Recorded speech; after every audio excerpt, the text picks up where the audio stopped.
সুপ্রিয় দর্শক, স্বাগতম জানাচ্ছি সর্বশেষ আপডেট বাংলা সংবাদে। শুরুতেই জানিয়ে দেব সংবাদ শিরোনাম, এরপর থাকছে বিস্তারিত। শুরুতেই জানিয়ে দেব, তারেকের ফাঁদ ধরেই বাংলাদেশে ফিরছে হাসিনা, খেলা শুরু দিল্লির, বিস্তারিত থাকছে প্রতিবেদনে। আরও জানিয়ে দেব, শেখ হাসিনার পরিকল্পনায় মহাসড়কে রূপের জাদু, বিস্তারিত থাকছে প্রতিবেদনে। আরও জানিয়ে দেব, ইউনূসকে রাষ্ট্রপতি করতে প্রবল চাপ আসছে, তারেক কোন পথে হাঁটবেন, বিস্তারিত থাকছে প্রতিবেদনে। আরও জানিয়ে দেব, খলিলের স্বীকারোক্তি, বিএনপি জামায়াতের সমর্থনেই আমেরিকার সঙ্গে দেশবিরোধী চুক্তি, বিস্তারিত থাকছে প্রতিবেদনে। আরও জানিয়ে দেব, ২৭ মার্চ দিল্লিতে খলিলুর জয়শঙ্কর বৈঠক, হাসিনাকে ফেরাতে তারিকের চরম সিদ্ধান্ত, বিস্তারিত থাকছে প্রতিবেদনে। আরও জানিয়ে দেব, ধানমন্ডি ২৭-এর লাইন প্রমাণ করছে স্বস্তির সময়টা কারা কেড়ে নিয়েছে, বিস্তারিত থাকছে প্রতিবেদনে। আরও জানিয়ে দেব, দীর্ঘমেয়াদী যুদ্ধের জন্য প্রস্তুত, নতুন অস্ত্র আসছে, রেভলিউশনারি গার্ড, বিস্তারিত থাকছে প্রতিবেদনে। আরও জানিয়ে দেব, যুক্তরাষ্ট্রের হামলায় ইরানের ড্রোনবাহী জাহাজে আগুন, বিস্তারিত থাকছে প্রতিবেদনে। আরও জানিয়ে দেব, ইরান যুদ্ধে প্রথম ১০০ ঘণ্টায় যুক্তরাষ্ট্রের ব্যয় $৩৭০ কোটি, বিস্তারিত থাকছে প্রতিবেদনে। এবং সর্বশেষ জানিয়ে দেব, পূর্বের বক্তব্য থেকে সরে ইরানে দীর্ঘমেয়াদী যুদ্ধের ইঙ্গিত দিলেন ট্রাম্প, বিস্তারিত থাকছে প্রতিবেদনে। সুপ্রিয় দর্শক, এতক্ষণ শুনছিলেন সংবাদ শিরোনাম, এবারে শুনবেন বিস্তারিত। তার আগে ভিডিওটি ভালো লাগলে এবং সর্বশেষ আপডেট নিউজ পেতে চ্যানেলটি সাবস্ক্রাইব করুন। ধন্যবাদ। বাংলাদেশ একটা অস্থির সময়ের মধ্যে দিয়ে গিয়েছে। অনেকেই ভেবেছিলেন এই পরিস্থিতি তখনই কাটিয়ে ওঠা সম্ভব যখন একটি নির্বাচন হয়ে নির্বাচিত সরকার ক্ষমতায় আসবে। ঘটল তাই, সরকারে এসেছে বিএনপি, তারেক রহমান দেশের ক্ষমতায় অর্থাৎ প্রধানমন্ত্রী হিসেবে শপথ নিয়েছেন। তার সঙ্গে দেশের মানুষের স্বার্থ রক্ষা করা, আইনশৃঙ্খলা পরিস্থিতি আয়ত্তে আনার ও প্রতিজ্ঞা করেছেন। সেসব তো চলছে। আর দেশ যখন ধীরে ধীরে বিএনপির হাত ধরে স্বাভাবিক জায়গায় যাচ্ছে, তখন একটা বিষয় উঠে আসছে প্রবলভাবে। সেটি হল শেখ হাসিনার ফেরার প্রসঙ্গ। আদৌ তিনি কি ফিরবেন? কারণ প্রায় ১৮ মাস তিনি দেশের বাইরে, তার বিরুদ্ধে একাধিক অভিযোগ, মৃত্যুদণ্ডে সাজা রয়েছে। যদিও যে আদালতে সাজা দিয়েছে তাদের এখতিয়ার এবং সর্বোপরি বৈধতা নিয়ে প্রশ্ন রয়েছে। মোটের উপর একটা প্রাসঙ্গিক প্রশ্ন, তিনি কি ফিরছেন? তারেক রহমানের হাত ধরে ফেরার কি কোনো পথ রয়েছে হাসিনার? কেউ কেউ বলছেন খেলা তো শুরু করে দিয়েছে দিল্লি। হাসিনার কথা বলতে গেলে অবশ্যম্ভাবী হিসেবে ভারতের প্রসঙ্গ চলে আসে। প্রথম দিকের বিষয়গুলির দিকে দেখলে বোঝা যায় ভারতের একটি ভূমিকা রয়েছে। যখন খালেদা জিয়া অসুস্থ ছিলেন তখন তারেক রহমান লন্ডনে, তিনি ফিরতে পারছিলেন না, কারণ তিনি যে সময় দেশ ছেড়েছিলেন তখন সেনাবাহিনীর কাছে একটি মুচলেখা দিয়ে গিয়েছিলেন তিনি কখনোই দেশে ফিরে সক্রিয় রাজনীতি করবেন না। ফলে আশঙ্কা ছিল দেশে ফিরলেই তারেককে গ্রেফতার করতে পারে সেনাবাহিনী। তাও তিনি দেশে ফেরার সিদ্ধান্ত নেন। তার কিছুদিনের মধ্যে অবশ্য ঘোষণা করেন তার ফেরাটা একক সিদ্ধান্তের উপর নির্ভর করছে না, খানিকটা পিছিয়ে যান তিনি। এরপর কিছুদিনের মধ্যে ফেরার পাকাপাকি খবর সামনে আসে। শুধু তাই নয়, তিনি দেশে ফেরেন এবং সক্রিয় রাজনীতিতে যোগ দেন।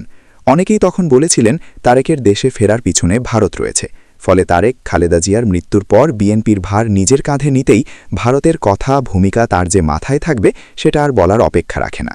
কিন্তু আওয়ামী লীগকে তো নির্বাচনে অংশগ্রহণ করতে দেওয়া হয়নি, কারণ তাদের নিবন্ধন বাতিল করেছে অন্তর্বর্তীকালীন সরকার। তবে এখন সরকার পরিবর্তন হয়েছে, বিএনপি ক্ষমতায়। তারেক রহমান জানিয়ে দিয়েছেন আওয়ামী লীগের উপর নিষেধাজ্ঞা তুলে নেওয়া উচিত, কারণ একটি রাজনৈতিক দলকে নিষিদ্ধ করার অধিকার কারও নেই। মানুষ ঠিক করবে তারা থাকবে নাকি থাকবে না। অনেকে বলছেন ভারত যে চাল দিয়েছে তাতে জামায়াত ও পাকিস্তান কুপোকাত। যেভাবে তারেক রহমান দেশে ফিরেছেন সেই ছকেই হাসিনা ফিরতে পারবে, আর সেখানে পুরোপুরি সাহায্য করবে তারেক রহমান। এদিকে পিচঢালা ধূসর মহাসড়কের বুক চিরে এখন যেন বইছে রূপকথার বসন্ত।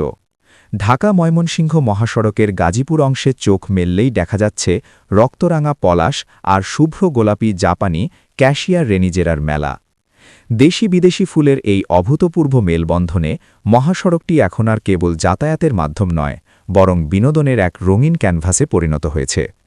পরিকল্পনায় নান্দনিকতা ও নিরাপত্তা।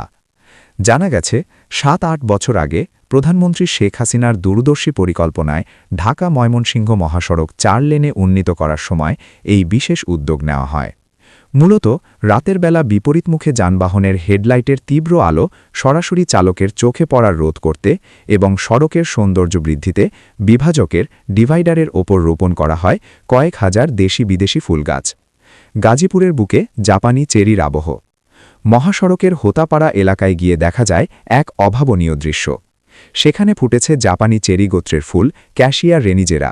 হালকা সাদা আর গোলাপির আভা ছড়ানো এই ফুলগুলো পুরো এলাকাকে এমন এক রূপ দিয়েছে যা দেখে মনে হয় জাপানের কোনো চেরি ব্লসমের বাগান।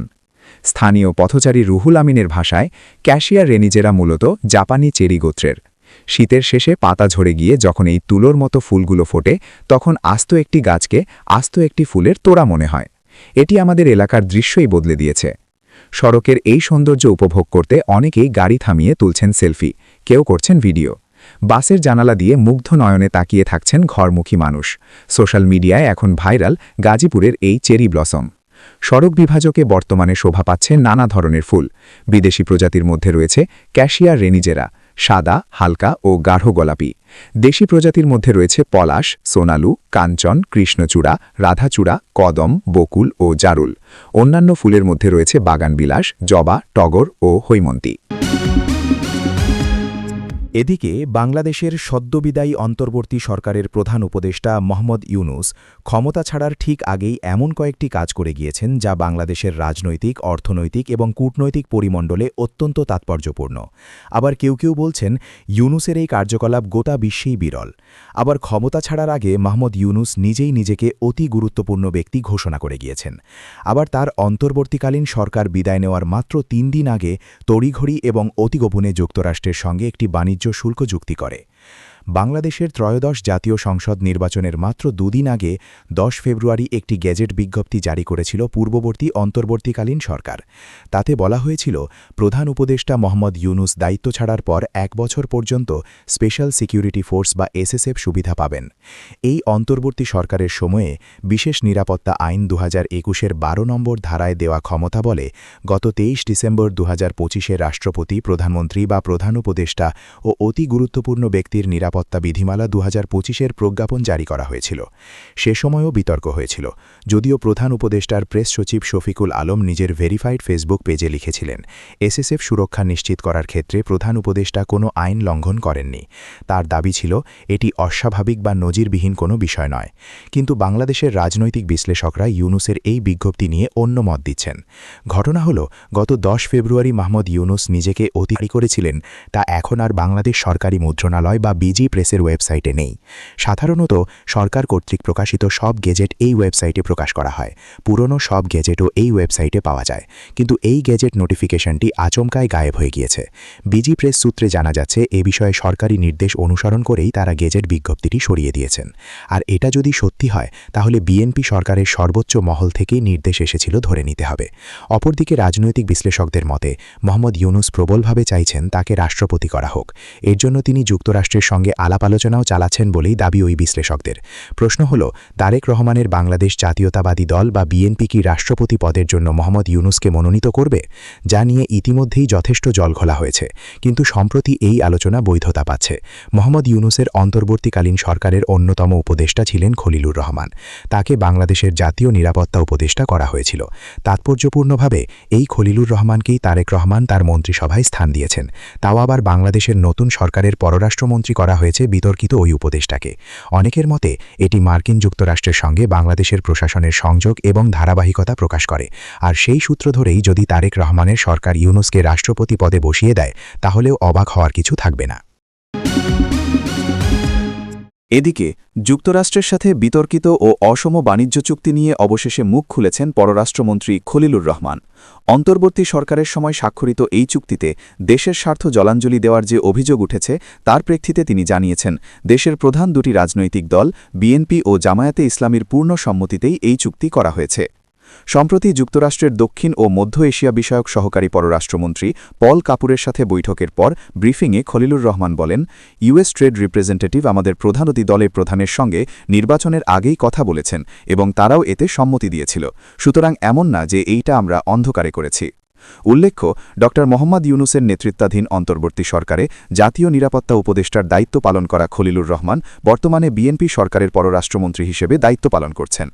বিশ্লেষকরা এই চুক্তিকে দেশবিরোধী ও আমদানির কঠিন বাধ্যবাধকতা হিসেবে চিহ্নিত করেছেন। চুক্তির ধারাগুলো পর্যালোচনা করে দেখা যায়, বিমানের বোঝা বাংলাদেশ বিমানকে যুক্তরাষ্ট্রের বোয়িং কোম্পানি থেকে 14টি উড়োজাহাজ করা হয়েছে। জ্বালানি খাতে নিয়ন্ত্রণ, আগামী 15 বছরে $15 বিলিয়ন মার্কিন এলএনজি কেনার শর্ত আরোপ করা হয়েছে। কৃষি খাতে বিপর্যয়, বছরে 7 লাখ টন গম ও $1.25 বিলিয়ন সয়াবিন সহ মোট $3.5 বিলিয়ন মার্কিন কৃষিপণ্য আমদানির লক্ষ্যমাত্রা দেয়া হয়েছে, যা দেশীয় কৃষকদের অস্তিত্বের সংকটে ফেলবে। ভর্তুকি ও শুল্ক লোক, মার্কিন পণ্যের ওপর থেকে সব শুল্ক তুলে নেওয়া এবং রাষ্ট্রীয় শিল্প সংস্থায় চিনি কল বা বিটাকে সরকারি ভর্তুকি বন্ধের শর্ত দেয়া হয়েছে। ভূরাজনৈতিক ও সার্বভৌমত্বের সংকট, চুক্তির 4.3 অনুচ্ছেদ অনুযায়ী বাংলাদেশ যদি যুক্তরাষ্ট্রের স্বার্থবিরোধী কোনো দেশের যেমন চীন সঙ্গে মুক্ত বাণিজ্য চুক্তি করে, তবে যুক্তরাষ্ট্র এই চুক্তি বাতিল করতে পারবে। এমনকি নির্দিষ্ট দেশ থেকে পারমাণবিক জ্বালানি বা চুল্লি কেনার ক্ষেত্রেও মার্কিন নিষেধাজ্ঞা মানতে বাধ্য করা হয়েছে বাংলাদেশকে। Centre for Policy Dialogue CPD এর গবেষণা পরিচালক ড খন্দকার গোলাম মোয়াজ্জেম এই চুক্তিকে জাতিকে বোকা বানানোর শামিল বলে অভিহিত করেছেন। তিনি অভিযোগ করেন, শুরুতে প্রচার করা হয়েছিল এটি কেবল শুল্ক কমানোর আলোচনা, কিন্তু চুক্তির বিস্তারিত প্রকাশের পর এর ভয়াবহ রূপ দেখে সংশ্লিষ্ট মহলে তীব্র ক্ষোভ সৃষ্টি হয়েছে। এদিকে ধানমন্ডি 27-এ টিসিবির পণ্য নিতে মানুষের যে দীর্ঘ সারি দেখা যাচ্ছে, তা শুধু একটি বাজার দৃশ্য নয়, এটি সময়ের নির্মম বাস্তবতা। এখানে দাঁড়িয়ে থাকা অনেকেই স্পষ্টতই মধ্যবিত্ত, যারা একসময় সংসার চালাতেন সম্মানের সঙ্গে, আজ তারা নিত্য প্রয়োজনীয় পণ্যের জন্য লাইনে দাঁড়াতে বাধ্য। যখন বাংলাদেশ আওয়ামী লীগ ক্ষমতায় ছিল, তখন বাজারে এমন হাহাকার ছিল না। এটাই আজ মানুষের মুখে মুখে। খাদ্যে স্বয়ংসম্পূর্ণতার তথা শুধু স্লোগান ছিল না, বাস্তবেও মানুষ ন্যূনতম নিরাপত্তা অনুভব করত। মধ্যবিত্তের ভরসা ভাঙেনি, নিম্ন আয়ের মানুষের হাড়িতে আগুন জ্বলত নিয়মিত। আজ পরিস্থিতি এমন দাঁড়িয়েছে যে ঢাকার অন্যতম উন্নত এলাকা ধানমন্ডিতেই যদি মানুষকে লাইনে দাঁড়িয়ে স্বস্তি খুঁজতে হয়, তাহলে প্রত্যন্ত গ্রামে, যেখানে আয়ের সুযোগ সীমিত, সেখানে কষ্ট কতটা গভীর তা অনুমান করা কঠিন নয়। পেটের ক্ষুধা মানুষকে ভেঙে দেয়। লজ্জা, সম্মান, সমাজ মামস্থান সবকিছু ছাপিয়ে বেঁচে থাকার সংগ্রাম বড় হয়ে ওঠে। এই চিত্র স্পষ্ট করে দিচ্ছে, স্থিতিশীলতার সময় হারালে কিভাবে সাধারণ মানুষই সবচেয়ে বেশি মূল্য দেয়। অর্থনীতি নিয়ে বড় বড় বক্তব্য দিয়ে বাস্তব ঢেকে রাখা যায় না। মানুষের স্বস্তি, বাজারের স্থিরতা আর নিত্যপণ্যের প্রাপ্যতাই আসল সূচক। ধানমন্ডি 27-এর এই লাইন সেই সূচকের কঠিন প্রশ্ন তুলে দিয়েছে। ইরানের সামরিক বাহিনীর অভিজাত শাখা Islamic Revolutionary Guard Corps IRGC এর মুখপাত্র brigadier general Ali Mohammad Naini জানিয়েছেন, প্রতিরক্ষা বাহিনী দীর্ঘমেয়াদী যুদ্ধের জন্য প্রস্তুত এবং এজন্য কিছু নতুন অস্ত্র আগে থেকেই তুলে রাখা হয়েছে। গতকাল বৃহস্পতিবার এক বিবৃতিতে তিনি বলেন, ইরান দীর্ঘমেয়াদী যুদ্ধের জন্য প্রস্তুত, এজন্য নতুন অস্ত্র আমরা আলাদাভাবে তুলে রেখেছি। সেসব এখনও বড় মাত্রায় ব্যবহার করা হয়নি। নতুন অস্ত্রগুলো শত্রুদের গুরুতর এবং যন্ত্রণাদায়ক প্রত্যাঘাত করবে। বর্তমানে সেগুলো পাইপলাইনে আছে, যথাসময়ে ব্যবহার করা হবে। বৃহস্পতিবার প্রথমবারের মতো ইসরায়েলকে লক্ষ্য করে নিজেদের ক্লাস্টার ব্যালিস্টিক ক্ষেপণাস্ত্র খাইবার নিক্ষেপ করে ইরান। তারপরেই এই বিবৃতি দেন ব্রিগেডিয়ার জেনারেল নাইনি। ইরানের পরমাণু প্রকল্প নিয়ে গত 6 ফেব্রুয়ারি থেকে 27 ফেব্রুয়ারি পর্যন্ত 21 দিন ধরে সংলাপ চলে তেহরান এবং ওয়াশিংটনের মধ্যে। 27 ফেব্রুয়ারি কোনো প্রকার সমঝোতা চুক্তি ছাড়াই শেষ হয় সেই সংলাপ। তার পরের দিন 28 ফেব্রুয়ারি ইরানে অপারেশন এপিক ফিউরি শুরু করে যুক্তরাষ্ট্রের সামরিক বাহিনী। ওয়াশিংটনের সঙ্গে তাল মিলিয়ে একই সময়ে ইরানে সামরিক অভিযান অপারেশন রোয়ারিং লায়ন শুরু করে ইসরায়েলও। গত 7 দিন ধরে যুদ্ধ চলছে এবং হামলার পাল্টা জবাব হিসেবে ইসরায়েল ও মধ্যপ্রাচ্যের মার্কিন সেনাঘাঁটিগুলোতে দফায় দফায় ড্রোন ক্ষেপণাস্ত্র নিক্ষেপ করছে ইরান। ইসরায়েল এবং ইরানের সঙ্গে এর আগে 2025 সালের জুন মাসে 12 দিনব্যাপী সংঘাত হয়েছিল। বিবৃতিতে ব্রিগেডিয়ার জেনারেল নাইনি বলেছেন, সেই সংঘাতের তুলনায় এবারের যুদ্ধে ইরানের অস্ত্রভাণ্ডার আরও বেশি সমৃদ্ধ। এদিকে মার্কিন বাহিনীর হামলায় ইরানের নৌবাহিনীর একটি ড্রোনবাহী যুদ্ধজাহাজে আগুন ধরে যাওয়া সহ গুরুতর ক্ষতি হয়েছে। গত বৃহস্পতিবার যুক্তরাষ্ট্রের প্রতিরক্ষা বাহিনীর কেন্দ্রীয় কমান্ড সেন্টকমের মুখপাত্র অ্যাডমিরাল ব্র্যাড কুপার এ তথ্য জানিয়েছেন। বৃহস্পতিবার সামাজিক যোগাযোগ মাধ্যম এক্সে পোস্ট করা এক বার্তায় অ্যাডমিরাল কুপার বলেন, ইরানের পুরো নৌবাহিনীকে ডুবিয়ে দেওয়া আমাদের মিশন এবং এই মিশন থেকে আমরা পিছপা হব না। আজ আমরা ইরানি নৌবাহিনীর একটি ড্রোনবাহী জাহাজ ধ্বংস করেছি। এই ড্রোন ক্যারিয়ারটির আকার দ্বিতীয় বিশ্বযুদ্ধ সময়কার বিমানবাহী জাহাজগুলোর মতো। আমাদের হামলার পর ইরানি জাহাজটিতে আগুন ধরে গেছে। গত 28 ফেব্রুয়ারি থেকে ইরানে যৌথ সামরিক অভিযান শুরু করেছে যুক্তরাষ্ট্র এবং ইসরায়েল। এক্স বার্তায় অ্যাডমিরাল ব্র্যাড কুপার দাবি করেছেন, এ পর্যন্ত ইরানের 30টি যুদ্ধজাহাজ ধ্বংস করেছে মার্কিন নৌবাহিনী। এদিকে গত শনিবার থেকে ইরানে যৌথভাবে হামলা শুরু করে যুক্তরাষ্ট্র ও ইসরায়েল। ওয়াশিংটন ডিসি ভিত্তিক think tank centre for strategic and international studies জানিয়েছে, ইরানের বিরুদ্ধে মার্কিন যুদ্ধের প্রথম 100 ঘণ্টায় ব্যয় হয়েছে $3.7 বিলিয়ন, আর দৈনিক খরচ $891.4 মিলিয়ন।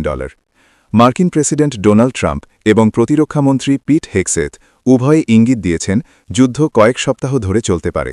ওয়াশিংটন ডিসি ভিত্তিক থিঙ্ক ট্যাঙ্কটি জানিয়েছে, যুদ্ধের তহবিলের জন্য প্রতিরক্ষা বিভাগের বর্তমানে বাজেটের চেয়ে বেশি অর্থের প্রয়োজন হবে।